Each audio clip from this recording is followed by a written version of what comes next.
Mary, did you know that your baby boy will one day walk on water? Mary, did you know that your baby boy will save our sons and daughters? Did you know that your baby boy has come to make you new? This child that you delivered will soon deliver you, Mary. Hello. Thanksgiving is over finally, and we're facing that amazing run that goes from the day after Thanksgiving all the way through to New Year's Day. It's an interesting time of year, but it's also an incredibly busy time of year. And I was thinking when I was developing this program that probably this is the best time of year to think about those songs that we sing during the holidays. We all have favorites, of course. I have several. One is O Tannenbaum. It's one of the old carols. I think it's beautiful. There also is a very contemporary one that I especially love, and that's Mary, Did You Know? There's also a third one, but I'm not going to tell you what that one is until the end of this program, because it has very special meaning for me this Christmas, and I think it will for you too. I want to first take time to thank Miss Amanda Taylor and her staff at the Concordia Parish Public Library, because they produce these programs every month. And a special thanks to Delta Bank for sponsoring them. If we didn't have the staff and Amanda and Delta Bank, we wouldn't be able to bring these to you every month. And I'm so pleased with the feedback that we're getting, that you all are enjoying these. Now, to the topic, the history, the origin of Christmas carols, Christmas songs. Do you go caroling at Christmas? Is caroling part of your family's tradition? It was in my family when I was growing up and a teenager in Tenshaw Parish. Our churches would often put together evenings of singing of Christmas carols. And then sometimes our families would do the same thing, and they would invite family friends to come in, and we would sing in the house, or we would all go out and just go through the countryside and sing carols at the various farms in the area. I don't think that carols have the same impact on us if we aren't singing them with other people singing them with us. In other words, in person. Now, I'm guilty as everybody else. I sing along with the records and all that. But I think there's something more that happens to our singing of Christmas carols when we do it in a group. It really makes the spirit of the season come forward. Meredith Willson is a very famous writer of songs and lyrics, and It's Beginning to Look a Lot Like Christmas is one that you often hear played now, sometimes in September in the stores when they put out the Christmas decorations, but mainly after Thanksgiving. The first verse of that one is so pretty, I think. It's beginning to look a lot like Christmas. Soon the bells will start. And the thing that will make them ring is the carol that you sing right within your heart. I want you to remember that, because we're going to talk about some bells a little later on. I used two books to do my primary research on the Christmas carols, the origin, the histories, and the little tidbits about them. The first one was published in 2006. It's by author Ace Collins, and it's called More Stories Behind the Best Loved Songs of Christmas. It's a very fun little book. It's not too lengthy, and it's divided into little short chapters that deal with various ones of the carols. The other I used is a relatively new book. It was published in 2015. The author's Andrew Gant, and the name of it is The Carols of Christmas, a celebration of the surprising stories behind your favorite holiday songs. I recommend both of them to you. Neither one is a lengthy book. They do overlap a bit. Some of the more common, popular carols are in both, but the stories behind them are a little different in each one. There's duplication in title, but beyond that, there's very little duplication. I think the first question that we need to answer is, what exactly is a carol? We say Christmas carols, holiday songs, but what makes a carol a carol? Oxford Languages defines it as a religious folk song or a popular hymn, and it's usually associated with the Christmas season. Carol is derived from the Greek word chorus and the French term chorale. Chorus means to dance in a circle. Chorale means to sing, means a song that's accompanying dancing. I found that fascinating because I've never really, in my lifetime, seen carolers dance. But apparently back at the beginning, when this whole concept of singing and moving from place to place began, there was a dance element to it. Caroling is part of an oral tradition, and it was passed down by word of mouth from generation to generation. Even today, families have carols that are favorites of theirs. The very oldest carols were adapted from songs that already existed. They were songs that were pagan in nature. So the peasants knew the tunes and they knew the words to the pagan songs. And so some bright folks decided what we need to do is take the tune that they know and add to it religious lyrics. The problem was that they were often little mini sermons, and I love sermons as well as the next person, but sermons are not always jovial and uplifting, not always. They also were written in Latin, and the peasants who were to sing them didn't know Latin. That was not their language. They were not of the educated group. So something was lost in that. They had the tune, but they would learn to sing the words, but they wouldn't necessarily know what it was they were singing. Early carolers traveled from door to door, and that was because originally they were not allowed to sing in churches.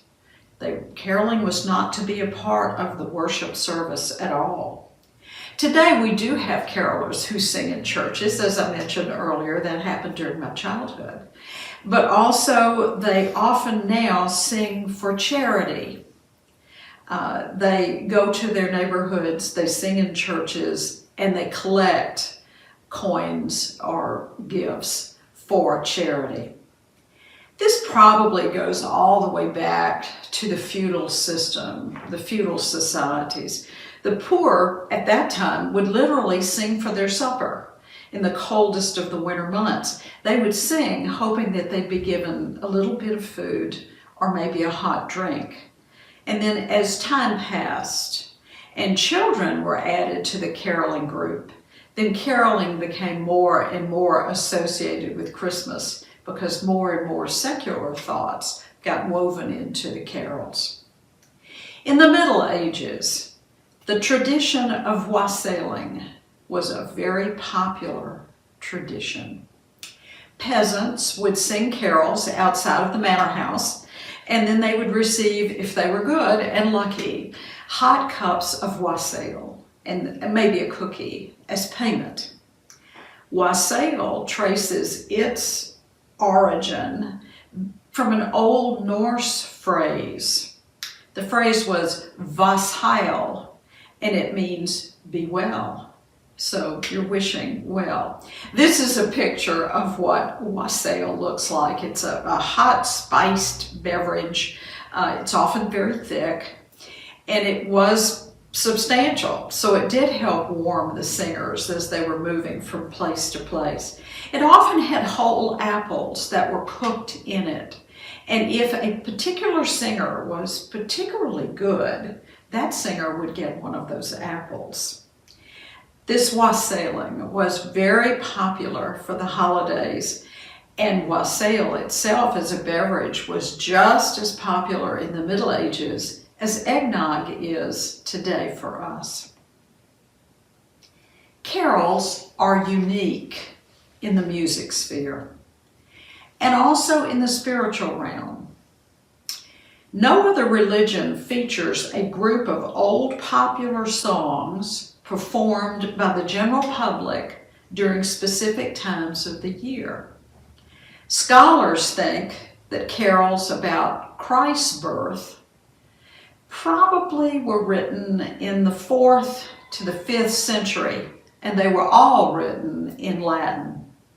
By the 13th century, though, people took those old drinking songs and put in Christmas lyrics, and this firmly associated carols with Christmas time.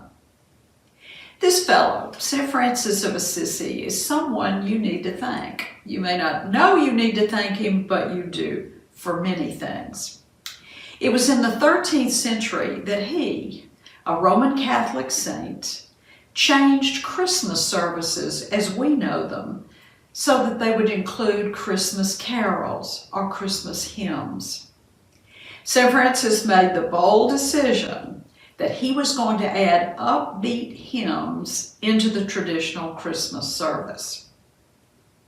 He focused on caroling as an important part of the celebration of Christmas. He found Christmas to be a wonderful time, a happy time, one that we should be jubilant about. He encouraged for the first time the building of nativity scenes, and he even suggested holding parades through the small villages. And thankfully for us and for the people of his time, he allowed the people to sing carols in their own language. What do you think about that for a minute? Do you remember the first time you learned a song that was in a language other than your native tongue? I was thinking about this. Frere Jacques is the one that comes to mind for me. And we happily sang Frere Jacques, totally clueless about what we were saying, but we loved the tune. I remember as a child how much fun that was. Can you imagine if all of our Christmas carols today had to be sung in Latin only? We'd miss quite a lot. So St. Francis not only gave us those wonderful nativity scenes, but he also gave us carols in our own language, permission to do it in our own language. 1257, St. Bonaventure recorded in his book, and the book was called The Life of St. Francis, he recorded the story of the first living nativity. It happened in 1223. St. Francis, with permission from the Pope, of course, had the people in a little village of Greccio, Italy, create the first living nativity. A nativity scene set was placed just outside the village in a little niche in the rock. And in it, he had a manger, he had some hay, he had a living oxen, an ass, and he had townspeople who played Mary and Joseph, and a little tiny baby who played baby Jesus. So once again, the next time, perhaps this Christmas, that you see a nativity scene, living or artificial, in your town, remember it was St. Francis of Assisi who started that tradition for you. It may come as a surprise to some of you, but there have been times in the past when the singing of Christmas carols or even Christmas hymns were banned. In fact, people could be very badly punished if they were caught doing either. I'm not going to talk about all of them all over the world, the different times that Christmas has been persecuted, but I am going to focus on England because I think that is the closest to us and many of our traditions flow down from England at Christmas time. Between 1649 and 1660, Christmas was under assault. Who did it? Oliver Cromwell. Cromwell is just someone you don't want to like. You have to respect him because he was true to his beliefs. But if you like Christmas at all, you don't like Oliver Cromwell.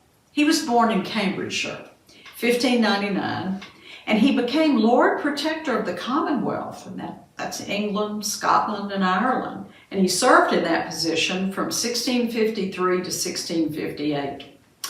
Oliver Cromwell was first and foremost a Puritan. Puritans are not known for their frivolity. He had laws passed that literally punished Christmas celebrations. For one, people caught attending any special Christmas church service were punished. And there were different levels of punishment, but trust me, you wouldn't have wanted any of them. He ordered stores to stay open for business on Christmas Day as though it were any other day, nothing special. And then he sent soldiers in London out into the town to patrol the city with strict orders that if they found anyone preparing special foods for Christmas, that they seize that food, take it away. Why did he do this? Again, he was a Puritan, and he was staunch in his beliefs. He declared a ban on all celebrations at Christmas in England because he felt very deeply that Christmas needed to be a very solemn, serious, introspective period. And the only way to do that, to ensure that that just might happen, was to do away with anything that was a celebration. The Cromwell era was a very difficult time for a lot of different reasons, not just for his ban on Christmas. But it's not the only one that people around the world experienced. Anytime you have conflicts that arise between, say, different religious groups, Protestants versus Catholics, Catholics versus Protestants, or secularists, atheists versus the religious, these kinds of complaints and arguments and kind of stuffing down the celebration, these things happen, they ebb and flow. And depending on whose power is in place at the moment, you either have wonderful Christmas celebrations or not. Christmas caroling itself, of course, took a big hit during the Cromwell era, and frankly, it didn't come back until about the 19th century. And that was when Queen Victoria and her beloved Prince Albert brought joy back to Victorian England. Of all the Christmas carols that we know, 5 of them have been designated by historians, music historians, as legends. They're legendary carols. Here they are: Silent Night, The 12 Days of Christmas, O Tannenbaum, Joy to the World, and O Come All You Faithful.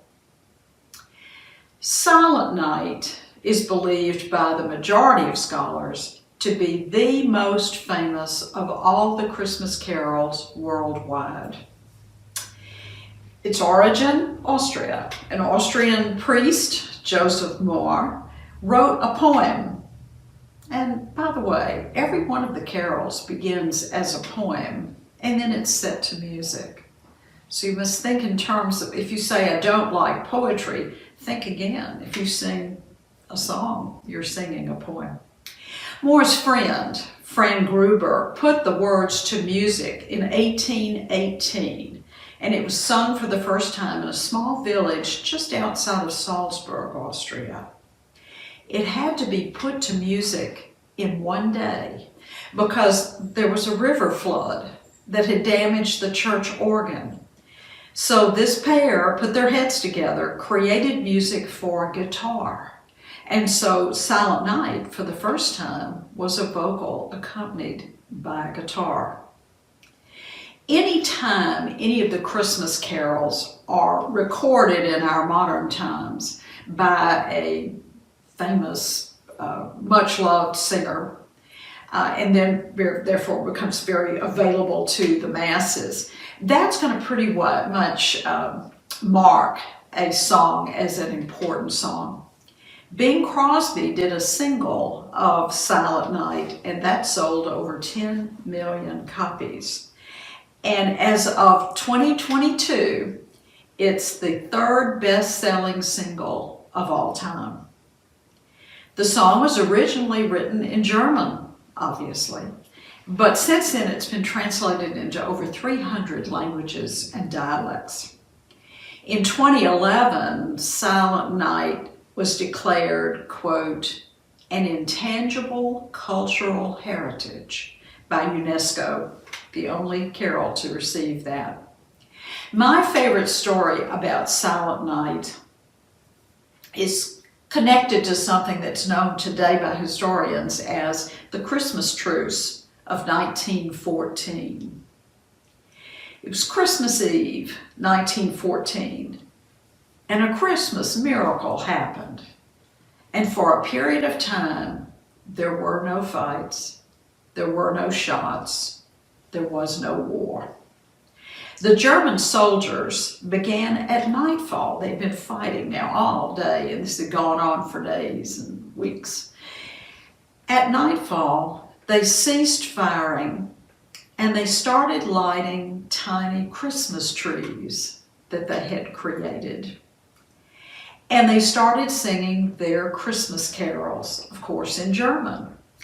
When they began singing Still Nacht, the British soldiers recognized it as Silent Night, and so they began singing it in English as the Germans were singing it in German.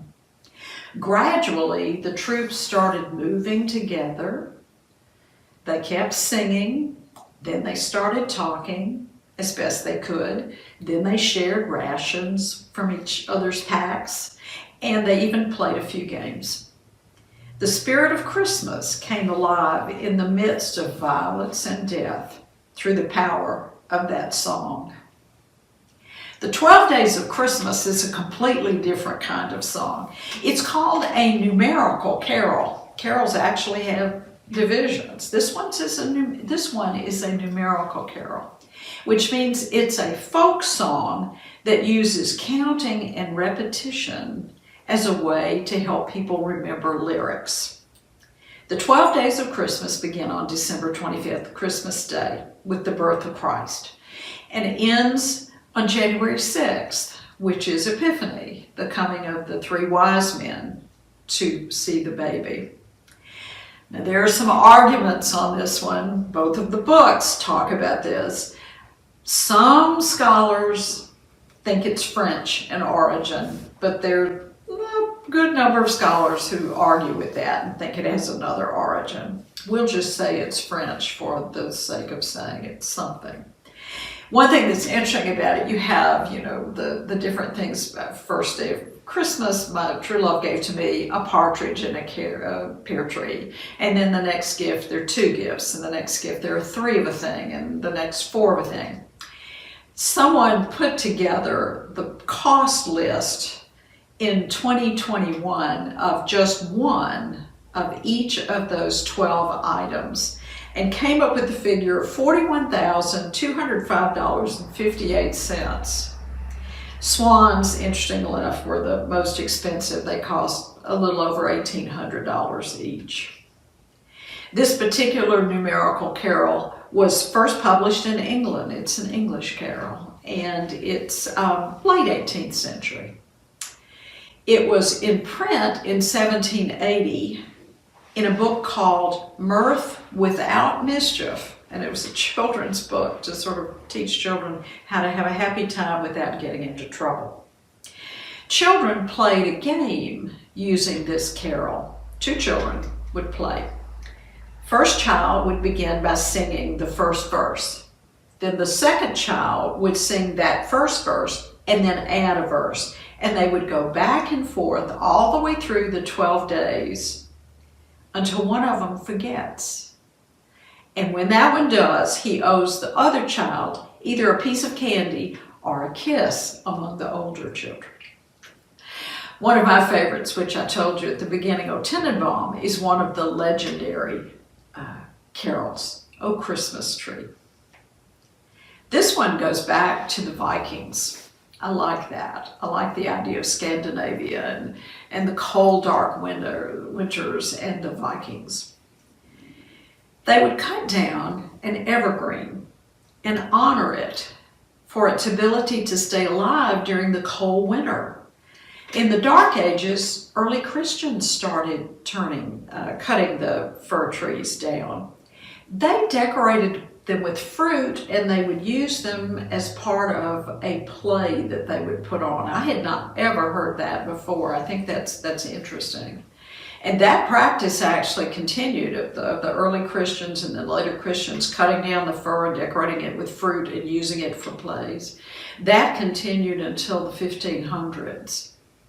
Prince Albert, whom Queen Victoria loved dearly, brought the Christmas tree to England from his homeland, Germany, where the decorated tree at Christmas was very much a tradition and was ongoing. So we can thank the Prince for bringing us the Christmas tree. Musicologists believe that this song was written to honor the tree, particularly in medieval times. Think about it. In the cold, cold winter, you do have certain trees that remain green with leaves all winter. And everything else goes through the cycle of dropping leaves and just big sticks for a period of time. So that was the promise of life. That was the promise of life continuing and that spring would come. Versions of the lyrics, Joe Tannenbaum, can actually go back all the way to 1550. This is a picture, too, actually. You have a Christmas tree that's decorated, and then you have a little candle holder that shows that it's possible to actually put live candles on Christmas trees.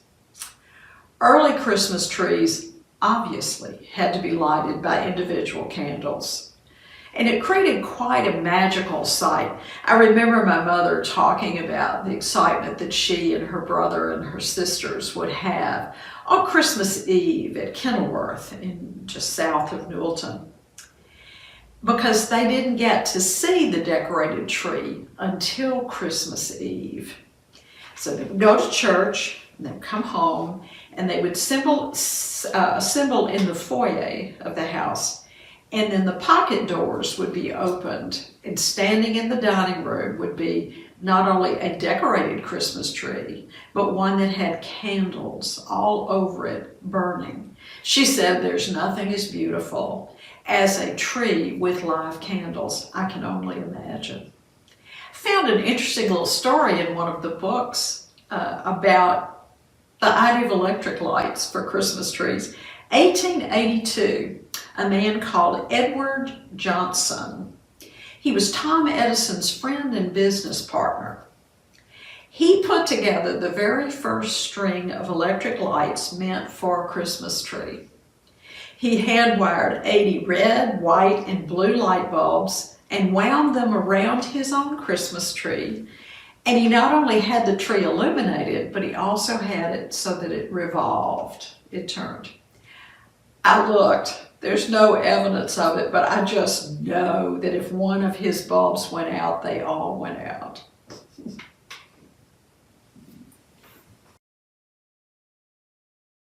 Another of the legendary Christmas carols is Joy to the World. It's always popular to sing. It was written in 1719 by Isaac Watts. He was a minister. And of course, like the others, it's originally a poem, and he intended it to always be a poem. He was a writer of hymns, but he got in trouble sometimes because he had a tendency to make his hymns, it was described as exuberant. They were a little more upbeat, perhaps, than the worship service really required. He wrote a book called The Psalms of David. And it's a collection of his poems, basically. And each one of those is based on one of the Psalms. Joy to the World is based on his poem, Psalms 98. It wasn't set into music until 1839. Lowell Mason created the music to go with it. It was never meant to be a Christmas song at all, or a Christmas poem, but a hymn for any day of the year, because it celebrates Christ's return instead of Christ's death. It's the most published Christmas carol in North America. And another of our legends is O Come All Ye Faithful.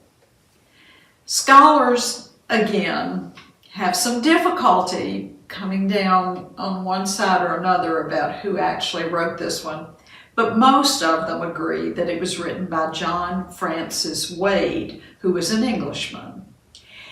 And both the Latin words of the original poem and the music was written sometimes between 1740 and 1743. They can't agree on that either.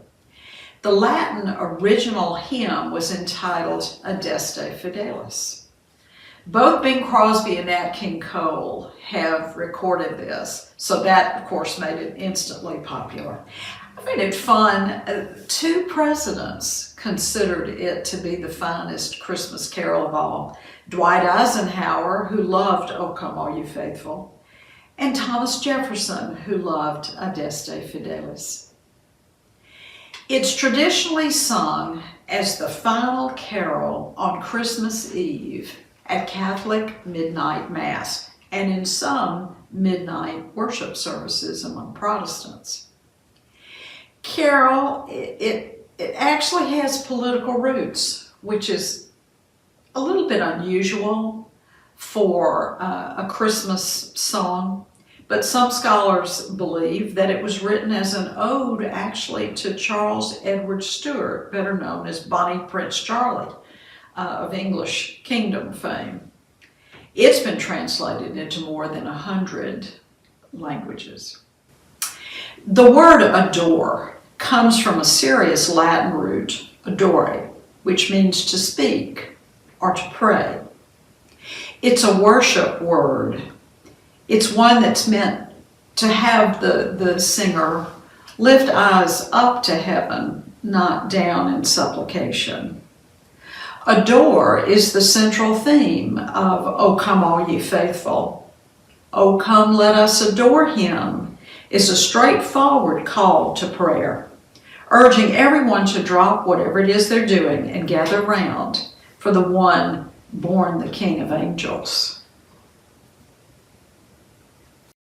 Not everything that we sing, not every carol that we sing at Christmas time is religious in nature. We have a lot of really good secular songs too. Irving Berlin probably has the highest mark on the secular market. He wrote a beautiful, fun, happy, uplifting secular song, carol about Christmas. It opens, I'm dreaming of a white Christmas, just like the ones I used to know, where the treetops glisten and children listen to hear sleigh bells in the snow. I remember growing up singing that song and thinking, I'm dreaming of a white Christmas that I've never seen in my life. Louisiana was not known for heavy snows at Christmas time.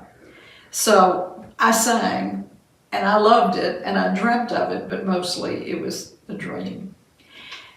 Berlin wrote this in 1940 and it sold over 100 million copies. One of the reasons for that was radio was very big at that time, and Bing Crosby had an NBC radio show. So on Christmas Day, 1941, Bing Crosby sang White Christmas for the first time. Well, that's it. It's always been sort of the song of the Christmas secular side. It was the first commercially successful secular Christmas song. Berlin told his secretary, I want you to take down a song I wrote over the weekend. Not only is it the best song I ever wrote, it's the best song anybody ever wrote. A lot of people would agree with that. One of the children's favorites from the secular songs is, of course, Rudolph the Red-Nosed Reindeer. I mean, who doesn't love the idea of this poor little reindeer has this little odd difference about himself. His nose glows red, and he's kind of shunned by the other reindeer because he's not like everybody else. And then by just a quirk of nature, he becomes the hero for Santa Claus and saves Christmas. This story of a little reindeer trying to be accepted by his peers is a sweet story, but it has a very interesting beginning.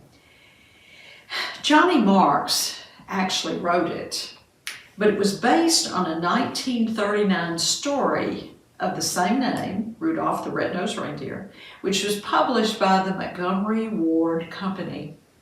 Mark's brother-in-law, Robert May, created this little character as part of his job to promote Montgomery Ward stores, particularly at Christmas time, to bring those sales up.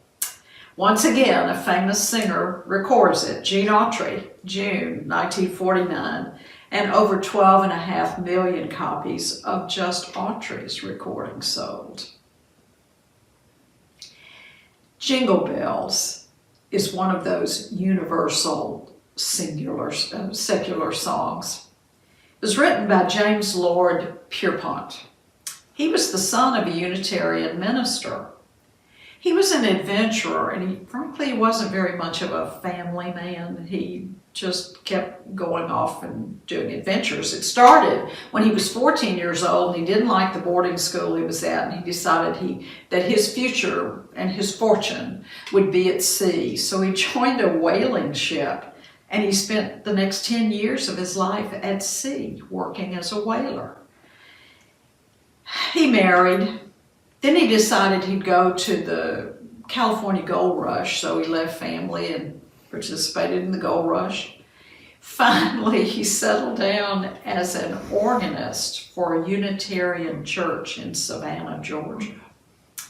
The original song was first printed in 1857 in Boston, and the title of it was One Horse Open Sleigh.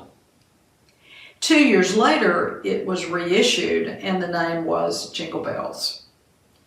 The thing was not a Christmas song, and if you listen to it or even sing it and think about what's really Christmas about it, there's nothing really. It was associated with the holidays because of the timing. What Pierpont was doing was writing a poem that would honor his hometown's annual one-horse open sleigh races that happened during the holidays. Two cities claim and fight over the honor of being the place where Pierpont actually wrote the song. One, Medford, Massachusetts, his hometown, and Savannah, Georgia, where he was an organist. Before Christmas, 1943, Bing Crosby and the Andrews sisters teamed up and recorded Jingle Bells, and that, of course, secured it as a Christmas song. It's also interesting because it was the first Christmas carol of any kind that was ever transmitted from space. Just before Christmas 1965, Mission Control was surprised to receive an unexpected transmission from space of Jingle Bells. Astronaut Wally Schirra played a tiny harmonica, and he was accompanied by astronaut Tom Stafford shaking some sleigh bells. The two of them had kind of smuggled them aboard the capsule. You know, whether the song you're singing is religious in nature or secular in nature, there's no question that the music of this particular season is really an integral part of celebrations, not just here in America, but all around the world. Whether one's singing Here Comes Santa Claus or I Saw Mommy Kissing Santa Claus, the sound of children's songs probably the best. Even so, There are many traditions to the holiday season that bind us together, not just the music. Christmas Eve, 1923, was the first time America had a national Christmas tree. President Coolidge ordered it, had it placed on the wall, and then lit it. He said at that time, "Christmas is not a time nor a season, but a state of mind. To cherish peace and goodwill, to be plenteous in mercy, is to have the real spirit of Christmas." I told you at the beginning that I had a third Christmas carol. That was a personal favorite of mine. And I said that also that when we talked about the bells, that you might remember those bells when I finally got toward the end of my program, which is where we are now. There's so much craziness in the world today. Ukraine is under attack, freezing. North Korea's lobbing missiles. China's trying to take over everything. And crime is rampant in America. Maybe there's not a better time than now to think about hope and love, the themes of most of our Christmas carols. There's one particularly beautiful carol, my third. Many say that it's the most beautiful of all the carols. It was written in 1863 on Christmas Day by American poet Henry Wadsworth Longfellow. That carol, "I Heard the Bells on Christmas Day," holds a special meaning for many who find themselves looking for love and hope in the chaos that our world finds itself in. Longfellow wrote that poem as the Civil War in America raged, a time when both peace and love for one's fellow man was pretty hard to find. Longfellow was still mourning his wife. She had died 2 years before of a tragic accidental fire. And he had just received word that his oldest son, Charles, had joined the Union Army without his permission and had been severely wounded in battle. So as the nation's peace had been disrupted, so too had Longfellow's own peace been shattered. Longfellow later said that his despair was lifted that Christmas Day when he heard the church bells as he was writing his poem. The original poem, you should go back and look at it sometime. The original poem had 2 stanzas, stanzas 4 and stanza 5, that deal specifically with the Civil War. Today we never sing those because we're not in the middle of the war, but they're important if you're interested in this. Most historians make the connection, but most general public folks never do. The carol's uplifting message, like those bells, continues to ring today. Peace on earth, goodwill to men. There's really no better Christmas wish, is there? And no finer carol for times like these. Thank you, and Merry Christmas.